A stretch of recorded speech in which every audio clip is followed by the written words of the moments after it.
Very eye opening. Give me 1 second here. Very eye opening. So I think you guys really need to see this. There we go. Okay, so I think you guys really need to see this. My name is Giant Johnny, and this is Giant Johnny Live. It talks about the climate. I don't know if you guys are. Uh, do you remember? If you're around my age or whatever, I'm sure you do remember.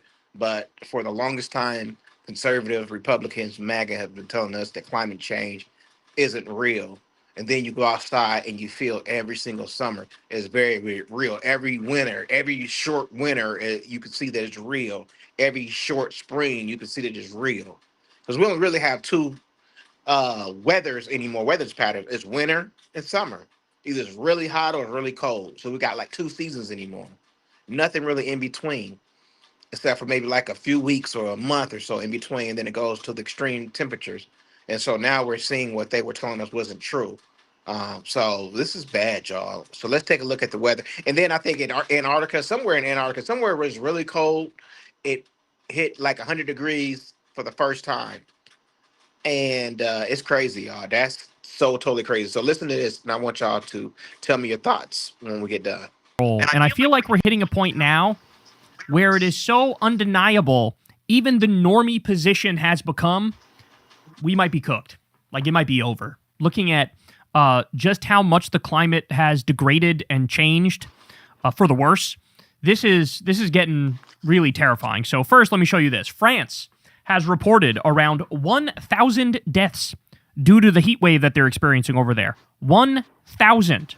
Okay. More than 1,300 excess deaths recorded in European heat wave more broadly. Now, this is according to the World Health Organization. I got to be honest, when it's all said and done, I think it's going to be higher than that. We already have reports of like a bunch of hospitals are basically at limit or over capacity because they're dealing with so many people who are experiencing symptoms from the extreme heat. Now, I know many of you in the US might be thinking, well, hold on, what the fuck? How is this something that's like deadly? How are so many people dying as a result of this? Well, you have to understand they have a more mild climate in Europe, or at least they did for a very long time. And so there's not many of them that actually have AC units, right? Like, a lot of them just live without AC at all. And because, in the summer, it might be fucking 65 degrees, 68 degrees usually. But when you're looking at days where now you're talking over 90 and the humidity very high, now it becomes one of those things where there's no AC, and a lot of people who are very old or very young, and their bodies aren't functioning as well anymore, they can't shed the heat, and they end up dying, right? So this already is a catastrophe, and then is leading to a bunch of people wanting AC, but then that stresses their electric grid, and there's cascading effects to this stuff. And so this is just now the new normal, right? Like, now climate scientists are saying the temperatures we're experiencing now are what the 2050s were supposed to be, but we're experiencing them in the 2020s now. As I keep telling you, the scientists keep screaming bloody murder and saying, it appears like this is worse than the worst case scenario. Every time they open their mouths, it sounds like this is worse than the worst case scenario. Okay, look at this. Today has become the hottest June day in British recorded history with a high of 37.3 degrees Celsius. That's about 99 degrees Fahrenheit. The previous 50-year record was broken Wednesday with a high of 36.1 degrees Celsius, then again yesterday with 36.7 degrees Celsius, and now broken again today. So multiple days in a row where it's the highest temperature ever recorded. All right. All tram service suspended in Leipzig, Germany due to high temperatures. The rails are melting. Well, technically, it's not the rails that are melting. It's the joint sealant in the tracks that's melting. But either way, it's unworkable. It's unusable. So the rails are now melting, or the sealant in the rails is melting, making travel impossible because of the extreme heat. Okay.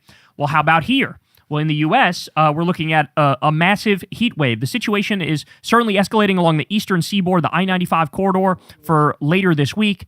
The NOAA is forecasting peak highs close to the hottest ever measured. All-time highs from New York City to Baltimore, to D.C., to Raleigh, etc., are in the 103 to 107 degree range.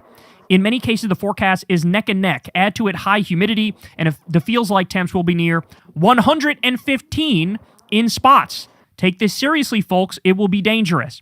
By the way, right where I am happens to be the worst in the entire country with a feels like of 113 degrees forecast for Washington, D.C., near all-time records. Okay, now at the same time, we're experiencing massive heat waves all over the place, right? Heat domes that are setting up and just like locking into place.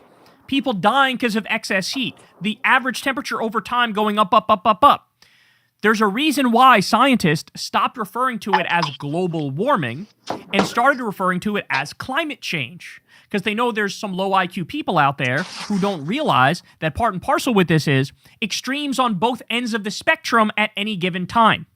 So at the same time, we have 113 degrees here, 99 degrees there, people dying, food growth being interrupted, right? A shortage of water, potential famine lurking, all that horrible stuff. At the exact same time, look at this. Summer snow near Jackson Hole, Wyoming. So at the same time we're dealing with that, look at this. This is happening in Wyoming. What the fuck, bro? This is some end of day shit. And that's not like a little snow. That's like, that shit is sticking. How the fuck is that shit sticking in the summer? You know, usually the road is going to be warm enough from the summer sun where, like, it's going to be above freezing, so when it lands, the snow will melt. The snow's not melting. The snow's not melting. All right, so that's Wyoming.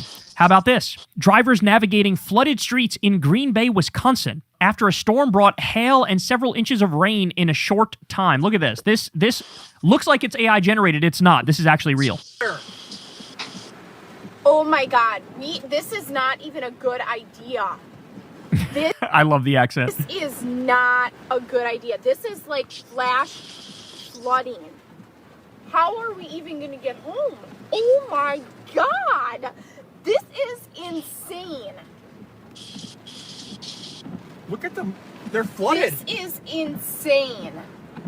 Now, we also have Idaho, Meridian, Idaho. Look at this. Look at this street. It's a street of fucking hail. It's a hail river street. Look at this.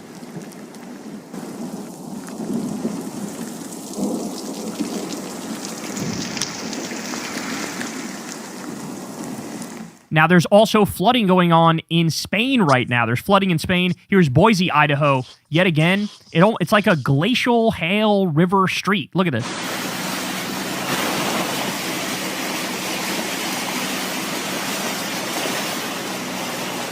It's almost fucking July, y'all. It's almost July.